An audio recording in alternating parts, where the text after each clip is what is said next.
You ever stop and think, what if your thoughts aren't just, in your head? What if they're real, tangible forces that can literally shape your reality? And yeah, even your bank account. It's a pretty wild claim, I know, but it's the core promise of a classic book we're diving into today, Napoleon Hill's Think and Grow Rich. Let's see if he can actually back it up. Okay, so the whole book, and I mean the whole thing, really comes down to this one kind of explosive idea. Hill isn't just trying to be poetic here. He's making a serious argument that our thoughts, when they're supercharged with a definite purpose and a whole lot of persistence, can actually transform into their physical equivalent. We're talking money, success, opportunity, the whole shebang. It's a bold premise for sure, so let's look at the evidence he presents. So let's look at a story Hill tells about a man named Edwin C. Barnes. Now, this guy, Barnes, he just shows up at the laboratory of the one and only Thomas Edison. He's got no money, he knows nobody, and honestly, he looks like he just hopped off a freight train. But he had one thing, a single, powerful, absolutely unshakable thought. He was going to become Thomas Edison's business partner, not work for him, work with him. Okay, but here's where Hill draws a really important line in the sand. He makes this crucial distinction between just kind of wanting something and truly desiring it. See, Barnes didn't just wish he could work with Edison. Hill says he had a burning desire. And that's not some casual hope. It's an all-consuming obsession that fuels every single thing you do. A burning desire, it sounds a little intense, right? Like you might accidentally set your couch on fire just thinking about your goals. But Hill's point is that you have to channel that fire. A wish is fuzzy, it's vague. A true desire, he argues, has to become a real, solid, concrete plan of action. And this is where it gets super practical. He gives you a literal 6-step recipe. First, you got to be specific. Not I want a lot of money. No, an exact dollar amount. Second, what are you going to give for it? Because nothing's free. Third, set a hard deadline. Fourth, map it out, create a plan, and start right now. Don't wait. And the last two are absolutely key. You have to write it all down, and then you have to read that statement out loud every morning and every night. This isn't some magic spell. It's about programming your subconscious mind to be relentlessly focused on that one single goal. All right, so you've got the idea, right? And you've got the fuel, that burning desire. But you still need an engine to actually move forward, especially when things get tough. For Hill, that engine is persistence.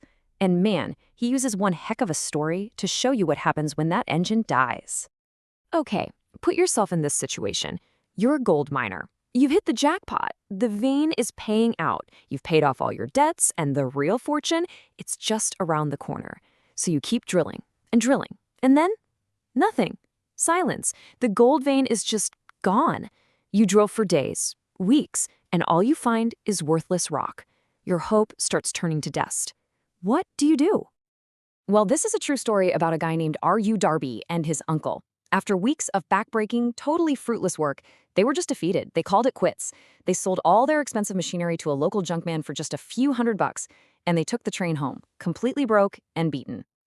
But the junkman, he was a little different.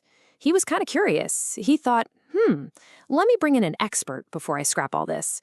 So he calls in a mining engineer to check out the mine.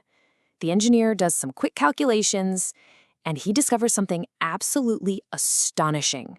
The original miners, Darby and his uncle, had stopped drilling just 3 feet. That's right, the vein wasn't gone. A geological fault line had just shifted it, a little bit.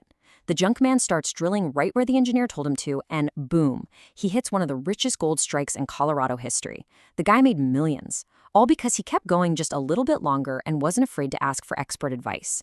So that begs the real question, why do we give up? So why? Why do we stop just 3 feet from the gold?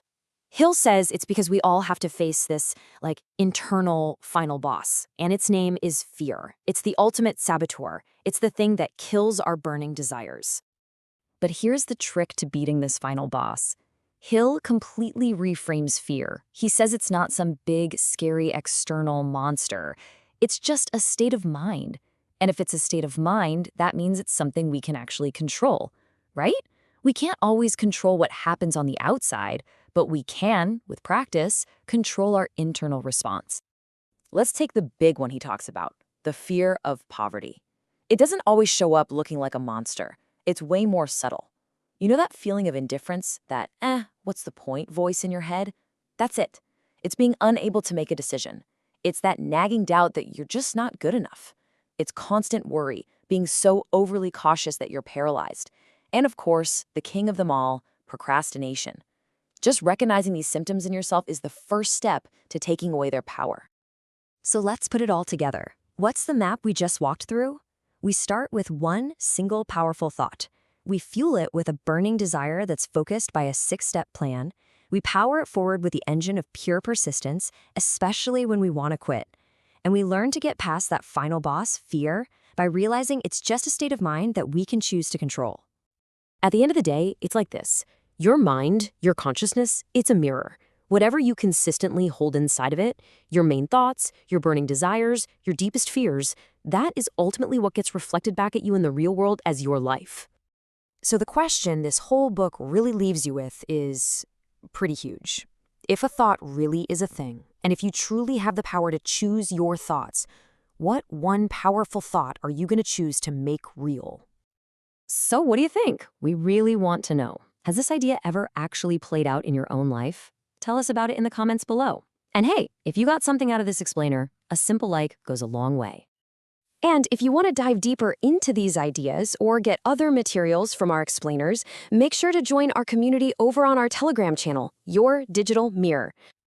And finally, if there's a book or a big idea that you'd like us to tackle next, please let us know. Drop a suggestion in the comments or on Telegram. We really do build this channel with you. Thanks so much for joining us, and keep reflecting.